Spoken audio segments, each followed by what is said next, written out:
All right, how's it going? So for this video, we are going to replace a steering drag link. Steering drag link is the link with two tie rod ends that comes off of the steering box on live axle four-wheel drive system. So this truck has a live axle, straight axle four-wheel drive system.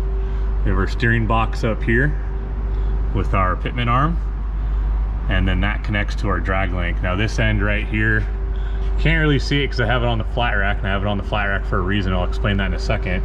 But there's a little bit of play and the boot's all spread out, so it's lost all its grease. So we're gonna replace the whole link for that. And the drag link goes from here down to the right side steering knuckle. And then from there we have the tie rod, which is the long rod that goes and connects both the left and the right steering knuckles together. And so what we're going to do right now is I'm going to loosen up both ends and then remove them. So on this end I'm going to show you the method of using a tool, and on this end I'm going to show you the method of releasing it with a hammer. So we'll do that now.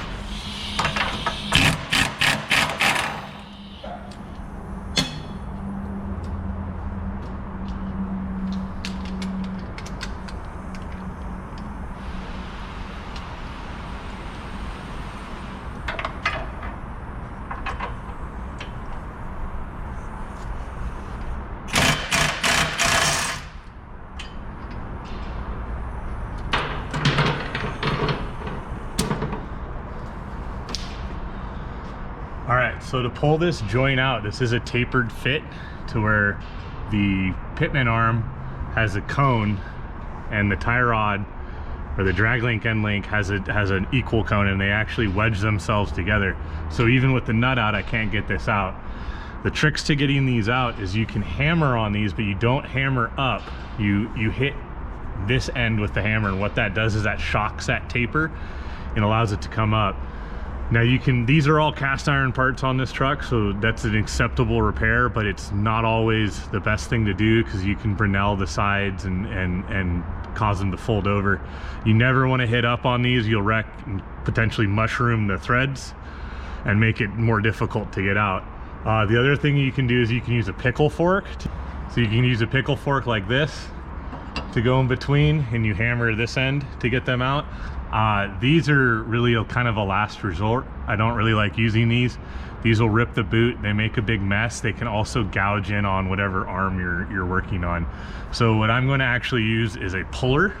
So I'm going to use a 2-jaw puller like this. Now this is the ideal way to do it, especially if your component that you're taking out. So let's say that this drag link was into an aluminum component. A lot of modern vehicles have aluminum suspension components. This won't mar it. So if you hit the aluminum component, you could potentially crack it. Same thing with the pickle fork. So this will go around the pitman arm and then presses up against the threads of the tie rod, and then we can pop it out that way. All right, there we go.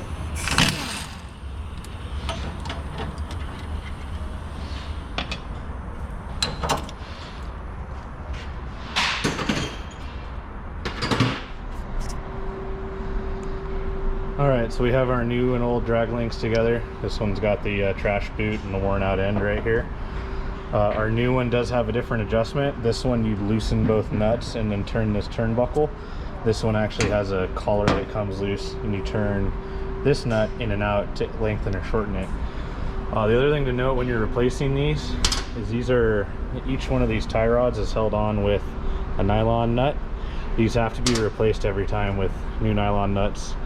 The nylon gets a thread cut in it and it prevents it from backing out, and these have to be new every time, so we got to get one for each end. You can also see too the taper that we were fighting.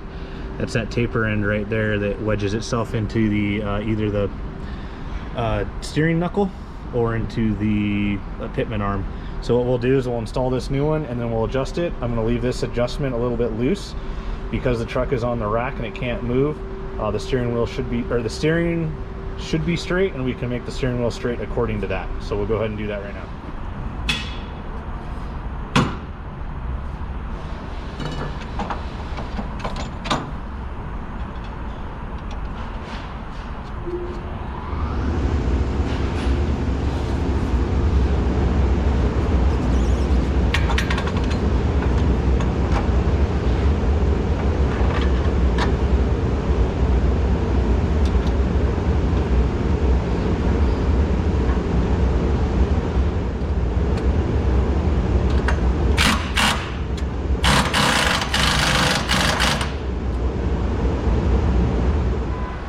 Okay, at this point, I've gone through and torqued this to spec. The spec for this is 27 foot-pounds and 180 degrees turning torque for both this link and the steering link on the other side for the steering knuckle. So now what I'm going to do is I'm going to drive the vehicle slowly and adjust the steering wheel straightness according to that, and then I can go on the alignment rack. This will at least get me in the ballpark of where I need to be to make sure that the vehicle does drive down the road nice and true and straight. But for now, we're done with this repair. We'll go back through and then retorque this up once we've got the steering wheel straight. So I appreciate you guys watching, and we'll see you in the next one.